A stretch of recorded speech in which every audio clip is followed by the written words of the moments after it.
Hello and welcome to the Discriminating Gamer. I don't mean to brag, but I defeated a chess grandmaster in just 5 moves. Those karate lessons are really paying off. Ladies and gentlemen, today we're going to go ahead and take a look at Star Wars Battle of Hoth from Days of Wonder.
Star Wars Battle of Hoth from Days of Wonder is based on an obscure 1980s science fiction film called The Empire Strikes Back. Now, during this film, there was a big battle that took place in a snow planet, and the snow planet was called Hoth. There are two factions. You have this rebellion that is out to sow chaos in the universe, and you have the noble empire attempting to restore order and justice. What's going to happen is two players are going to go head to head as either the Empire or the Rebellion. Now, one player will take on the Rebellion forces, which include troopers, snow speeders, and turrets, whereas the Empire will consist of troopers, AT-AT walkers, and Imperial probe droids. Now, this game is a riff on the Command and Colors system, where essentially you have a game board that is divided into three areas. You have your right and left flanks and your center. And then you have your command cards, which will allow you to activate units in different sectors or along different lines. But what's going to happen is at the beginning of the game, you're going to take your deck of command cards. But here is the dealio. Each side also has 3 leaders that they're going to be able to employ in this game. Now, the leaders for the rebellion are Luke Skywalker, Han Solo, and Princess Leia. For the Empire, you have Darth Vader, General Veers, and Admiral Piet. Now, what you're going to do is each of these leaders has their own has 3 cards of their own, 3 command cards of their own. You're going to select those 3 cards, putting the rest away in the box, and add them to your deck. So over the course of the game, you will get these special leader cards, which can be very powerful.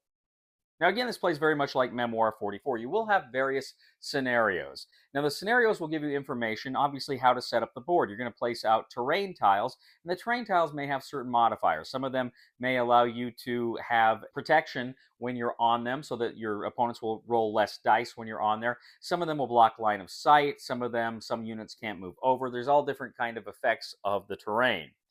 But the scenario will also tell you things like how many command cards each side draws, who has initiative for that turn, and any other special abilities.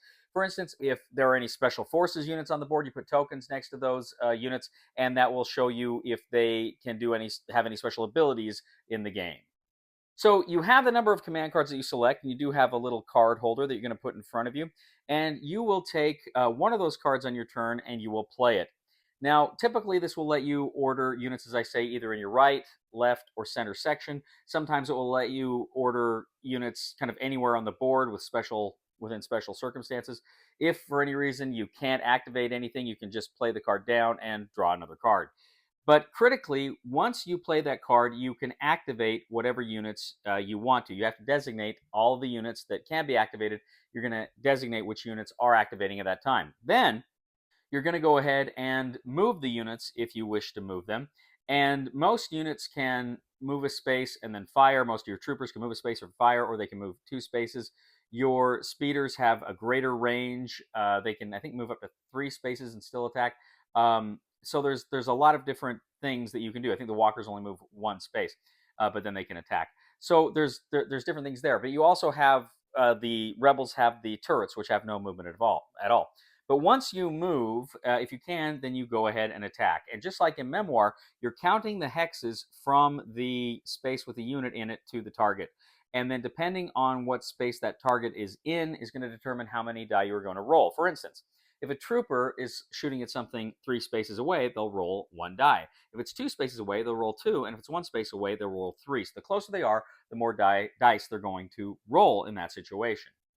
It's different, though, as I say, for these different units. For instance, the Rebel Speeders, if they are adjacent to a unit, they're going to roll 4 dice. The turrets adjacent to a space will roll 4 dice. And then, of course, that decreases the further out you go.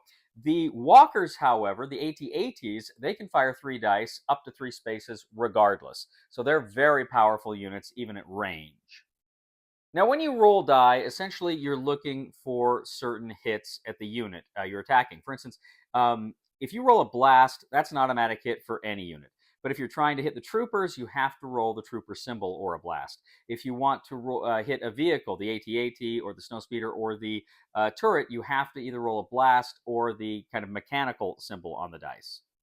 You can also roll an X, which means no hits on anything. Or you can roll the purple retreat symbol, which means that that unit must retreat a space. If it can't retreat a space, then you must lose a unit for however many retreats were rolled. The AT-ATs never retreat. Now, AT-ATs are hard to kill. If you're attacking an AT-AT, you score hits on either the blasts or the mechanical symbols, but that's not all. For every blast or mechanical symbol you get, you have to roll that many dice again, and then you only hit on a blast symbol. That's the only way you can take down the AT-ATs because they are heavily armored. Now, for most of your units, the troopers or the snow speeders, for every hit you get, you're actually going to remove one unit, one mini from that unit. Now, the Imperial troopers, they start out with 4 figures in their unit. The rebels only start out with 3 figures in their unit. You also have the snow speeders, which have 3 minis in their units. You only ever have 1 Imperial walker as a unit. You only ever have 1 turret as a unit. The Imperial probe droids always have 2 minis in their unit. Now, what you do is, of course, you are trying to whittle down your enemy's units. And as soon as they lose the last one, that goes on your trophy area. And the scenario will tell you how many trophies it takes to win. How many units do you have to kill in order to win? Or if there's other ways to score points on the board. Well, of course, you are trying to whittle them down and put those units on there. But there's a few little catches here. Unless the scenario specifically states otherwise, the turrets, you can destroy them, but they don't give you any victory points. And the Imperial probe droids can be destroyed, but they don't give you any victory points. So you have to decide whether it's worth it to knock out those units, even though it's not going to get you closer to victory. Now, of course, once you have moved and attacked with all of your units, you're going to go ahead, discard the card you played, and you're going to draw a new card and put it in your card holder that will be available for you to pick on your next turn. So players are going back and forth. They are playing a command card. They are moving with their units. They are attacking with their units. They are attempting to roll dice and hit the symbols they need in order to inflict casualties on their units. They are collecting the trophies. Hopefully when they win against those units, they are then discarding their cards and preparing for the next round. They're doing this over and over again until one side or the other reaches their victory objectives. As soon as one of those sides reaches their victory objectives, then they win! Star Wars: Battle of Hoth. We'll get back to the review in just a moment. I want to take a minute to ask you to check out my other channel, that is Cody Carlson, PhD, where we talk about history, books on history, military history. I even post some of my lectures for my classes on there. Please check that out. Please subscribe to that channel. And now, back to the review. All right, so Star Wars Battle of Hoth, a few things. I remember a few years ago, about 7 or 8 years ago, I was online and I saw somebody at a con playing a version of Memoir 44 with AT-ATs and Imperial snowtroopers and rebel troops and turrets. And I remember thinking that looked so cool. That looked like it'd be a lot of fun. But of course I was thinking it's just somebody at a con with their own custom version. It'll never be an actual game. And then of course a few months back we heard that they were actually making Battle of Hoth, which I thought I was super excited for. I was very excited because I am a big fan of Memoir 44. Of course, I'm a World War II historian professionally, and so I love a good World War II game, and that's just fun. It's good, it's light, but it sucks you in, and you can have a lot of fun with it. So I really enjoyed. I've always enjoyed Memoir 44, and then last year, for the first time, I played it with the Overlord rules with some of my students, and we, we're fighting this big battle with 8 of us, and it was awesome. Really glad I did that, and I hope to do that again sometime. This game, then, being a Star Wars fan, I was really excited for this one to come out. And I got this actually just a couple of days ago. And as soon as I got it, I went over to Ray's. He did the unboxing. And then I know we started playing it. I know Chris and I played several games of it, several different scenarios. The game also comes, I didn't mention too, but there are like mini campaigns, 2 different mini campaigns you can do with the game, which is really cool. I haven't played those yet. I may cover those in a future video. We'll see. But it was really cool, right? We really had a lot of fun playing scenarios we played, and we played a lot of them. And they're not that long, which is fun. This is not a real long game. We banged, I can't remember how many we played, but several out in a night. So it was a lot of fun. We had a lot of fun with this game. Now the rulebook also does have a 4-player like team version of the game. I'll tell you right now, I have no desire to play that. To me, just reading the rules, it feels very tacked on, so they can call it a 4-player game too, a 2 to 4 player instead of just a 2-player. This is a 2-player game. It's a 2-player game that I guess in a pinch you could play with 4 players, but I wouldn't want to. This is not a game I would ever want to play with 4 players. I remember when Star Wars Rebellion came out nearly 10 years ago, and I love that game, but I don't like it 4-player. I would never play that game 4-player again. I played it a couple times 4-player. I'd never play it 4-player again. But I love it 2-player. And it's the same thing with here at Battle of Hoth. I would not want to play this one 4-player, just the one box like that. Now, having said that, there's also a mission here toward the end. One of the last scenarios, the last scenario, actually has kind of an overlord aspect to it where you can get 2 boards together. And under those circumstances, I might be willing to play it. And I'll tell you, that's something I may consider. I may consider buying a second set at some point. We'll see. I kind of want to hear feedback about how that game plays, but that's something I might consider doing at some point. But let's go ahead and focus here on what I have played. So as I say, I played maybe, what did we play, 4 or 5 scenarios the other night, and I got to tell you, this is great. It's great fun. I mean, if you've played Memoir 44, honestly, you don't have much more to learn. It's basically Memoir 44 with the Star Wars theme. Now, there is some cool things they add, like those leader cards, which I really like, because that's going to mix it up a little bit and give you some very powerful abilities, and you don't know quite what the other player, their abilities are going to be until they hit you, which is really cool. I mean, I guess if you memorize the cards and the leaders and you tell each other the leaders, but generally that's fun. I really like the leader cards because, again, it gives a little spice and sugar to kind of change the game up and give it a little bit more meat. I really enjoyed that quite a bit.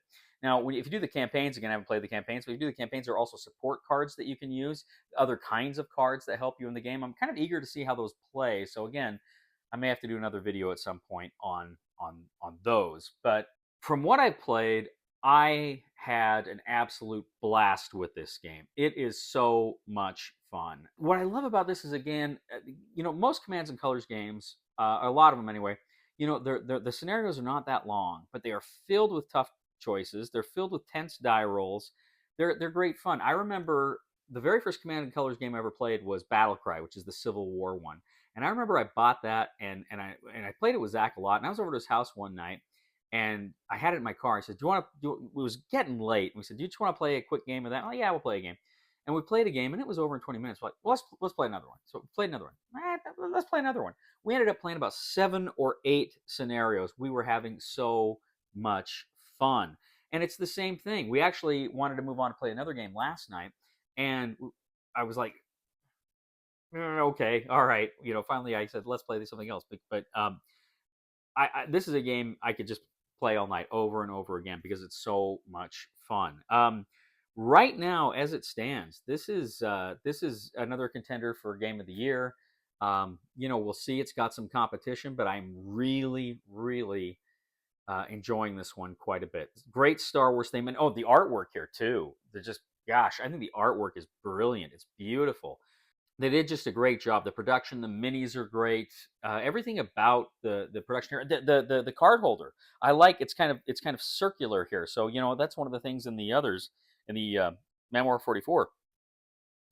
Sometimes you knock your your thing over, but here it's a lot harder to do because it's rounded. It's beautiful and it's functional, and I really really like it. So yes, Battle of Hoth is amazing, and again, uh, I think it's only going to get better with play. Right now, on the Cody scale, I'm giving Star Wars Battle of Hoth a 9 out of 10. Again, we may see it even go up in the future. It's just great. Thank you once again for joining us today on The Discriminating Gamer. As always, we ask you to please leave a comment for us here on YouTube, on Board Game Geek, on our Facebook page, on X.